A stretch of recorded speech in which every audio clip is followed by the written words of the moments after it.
I'd like to do a Miami update, and we're starting classes earlier than we had planned for the semester, which is starting them August 17th.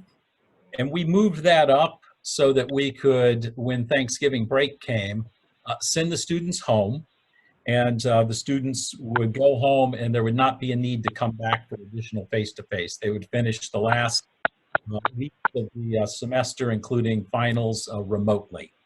And that was to prevent the travel back and forth across the country and then back to Oxford. And so the classes are still starting the 17th, but we had anticipated a summer of decreasing coronavirus cases. And the case actually in many states throughout the nation are increasing cases. And Miami has more out-of-state students than any other public university in Ohio. We're about 40%.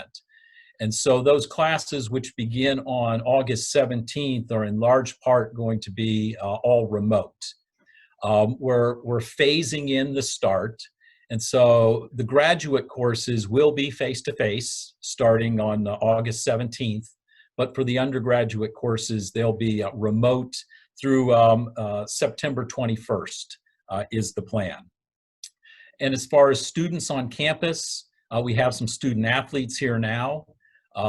We anticipate international students will be coming to campus. And for the students that live uptown, we're encouraging them to stay home during this period of remote instruction.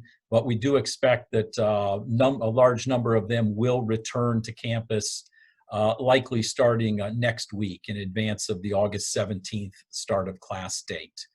And then for the residential students in the residence halls, that move-in will begin a week before the September 21st face-to-face start. And so beginning about September 14th, we'll begin to phase those students into the residence halls. And delaying and going with the remote start, we'll be monitoring the situation with the virus, both here and also what's happening at other universities as well.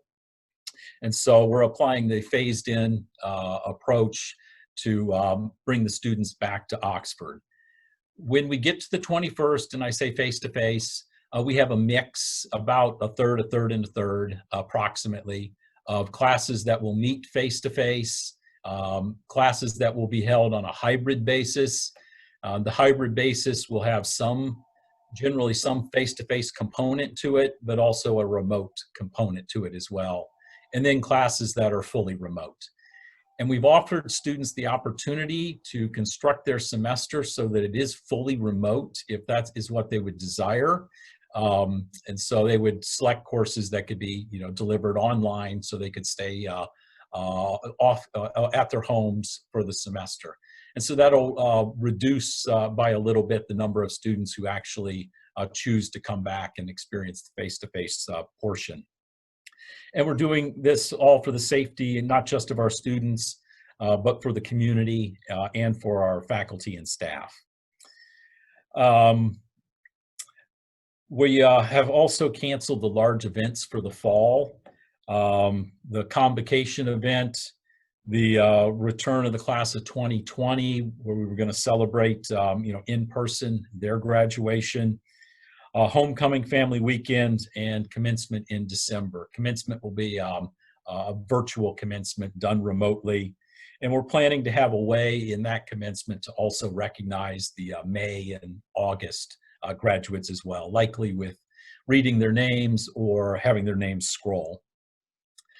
Athletics is working with the MAC, and so the MAC conference is evaluating what they've done so far as they bump back by a little bit the start of the fall semester to September 3rd for fall sports. And we would expect within the coming weeks to have a more definitive position as to what the fall will look like for athletics.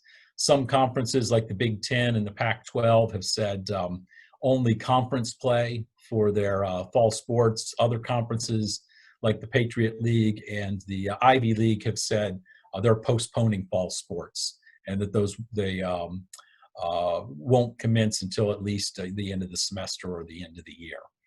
So that's what I have for the update. If you have any questions, I'll do my best to answer those.